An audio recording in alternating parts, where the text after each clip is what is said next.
ನಾವು ಗ್ರಾಮೀಣ ಅಭಿವೃದ್ಧಿ ವಿಭಾಗದ ಅತಿಥಿ ಉಪನ್ಯಾಸಕರಾಗಿರ್ತೀವಿ. ನೋಡಿ, ಇಲ್ಲಿ ಏನ್ ನಾವು ರೂಮ್ ಬಂದ್ರೆ ನಮ್ಮನ್ನ ಒಳಗಡೆ ಸಹ ಬಿಟ್ಕೊಳ್ಳೋದಿಲ್ಲ. ಇಲ್ಲಿ ನಾಯಿ, ನರಿಗಳು, ಬೆಕ್ಕುಗಳು ಇವನ್ನೆಲ್ಲ ಬಿಟ್ಕೋತಾರೆ.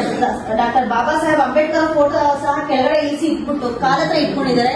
ಇದು ಯಾವ ರೀತಿ ಕೃತ್ಯ, ಯಾವ ರೀತಿ ಹೇಗೆ ಕೃತ್ಯ ಅಂದ್ರೆ ನಮ್ಗೆ ಗೊತ್ತಾಗ್ತಿಲ್ಲ. ನಮಗೆ ಊಟ ತಿಂಡಿ ಆಹಾರ ಕೊಟ್ಟಿರ್ತಕ್ಕಂಥ ಬಾಬಾ ಸಾಹೇಬ್ ಅಂಬೇಡ್ಕರ್ ಫೋಟೋ ಇಷ್ಟು ಅವಮಾನ ಮಾಡ್ತಿದ್ದಾರೆ ಅಂದ್ರೆ ಇವ್ರಿಗೆ ಏನ್ ಹೇಳ್ಬೇಕು ಅನ್ನೋದೇ ಗೊತ್ತಾಗ್ತಿಲ್ಲ. ಇವ್ರನ್ನ ಇನ್ನೂ ಎಷ್ಟು ಕಾಲ ನೀವು ಮುಂದುವರ್ಸ್ಕೊಂಡು ಹೋಗ್ತೀರಾ? ಮಾನ್ಯ ಕುಲಪತಿಗಳೇ, ಮಾನ್ಯ ಕುಲಸಚಿವರೇ, ನೀವೇ ಹೇಳ್ಬೇಕು ಇದಕ್ಕೆ ಏನಂತಾರೆ ಅನ್ನೋದನ್ನ ನೀವೇ ಆನ್ಸರ್ ಕೊಡ್ಬೇಕು. ನಾವ್ ಏನ್ ಮಾಡ್ಬೇಕು ಅನ್ನೋದು ನಮ್ಗೆ ಗೊತ್ತಾಗ್ತಾ ಇಲ್ಲ. 8 ತಿಂಗಳಿಂದ 10 ತಿಂಗಳಿಂದ ನಾವು ಇದ್ರ ಬಗ್ಗೆ ಮಾತಾಡಿ ನಿಮ್ಮ ಹತ್ರ ಬಂದು ಸಾಕಾಗಿದೆ. ಈಗಲಾದ್ರೂ ಬಾಬಾ ಸಾಹೇಬ್ ಅಂಬೇಡ್ಕರ್ ಊರಿಗಾದ್ರೂ ಮರ್ಯಾದೆ ಕೊಟ್ಟು ಈ ಡಿಪಾರ್ಟ್ಮೆಂಟ್ ಉಳಿಸ್ಕೊಳ್ಳಿ. ಮತ್ತೆ ಅವ್ರು ಆಗಿರ್ತಕ್ಕಂಥ ಅನ್ಯಾಯನ ಎತ್ತಿ ಹಿಡಿದು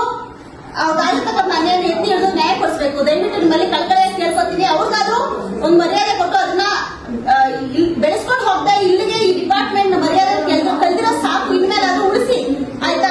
ಆಮೇಲೆ ಏನ್ ನೀವಾಗಲೇ ಅನ್ನಕತ್ತಿದ್ದಾರೆ, ಇವ್ರು ಹೆಣ್ಮಕ್ಳು ನೋಡಿದ್ರೆ ಆಗಲ್ಲ, SC/ST ಕಂಡ್ರೆ ಆಗಲ್ಲ, ಯಾರನ್ನು ಒಳಗಡೆ ಬರೋದು ಬಿಡಲ್ಲ.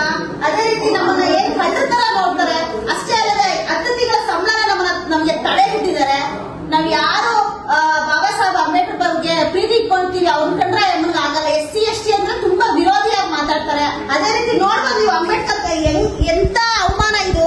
ಕಾಲಕ್ಕೆ ಇಟ್ಕೊಂಡಿದ್ದಾರೆ ಅಂದ್ರೆ ಏನ್ ಹೇಳ್ಬೇಕು ಈಕೆಗೆ? ನಾವು ಈ ರೀತಿ ಮಾತಾಡೋದ್ರಿಂದಾನೇ ಅವ್ರಿಗೆ ನಮ್ಮನ್ನ ಕಂಡ್ರೆ ಆಗಲ್ಲ. ಡೈರೆಕ್ಟ್ ಆಗಿ ಯಾರು ಮಾತಾಡ್ತಾರೆ, ಯಾರು ಅವರ ವಿರೋಧಿಗಳಾಗ್ತಾರೆ, ಯಾರು ಅವ್ರ ಆಪೋಸಿಟ್ ಮಾತಾಡ್ತಾರೆ, ಅವ್ರನ್ನ ಯಾರು ಕಂಡ್ರೆ ಅವ್ರಿಗಾಗಲ್ಲ.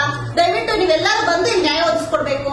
ನಾವು ಬೆಂಗಳೂರು ಯೂನಿವರ್ಸಿಟಿ ಅವರೇ ಅಲ್ಲ, ಇಡೀ ಕರ್ನಾಟಕನೇ ಒಂದಾಗಿ ಈ ದಿನ ಅವ್ರಾಗಿರ್ತಕ್ಕಂಥ ಅವಮಾನನ ಎತ್ತಿ ಹಿಡಿದು ಸಂವಿಧಾನಕ್ಕೆ, ಅಂಬೇಡ್ಕರ್ಗೆ ಒಂದು ನ್ಯಾಯ ಒದಗಿಸ್ಕೊಡ್ಬೇಕಾಗಿ ನಿಮ್ಮಲ್ಲಿ ಕೇಳ್ಕೊ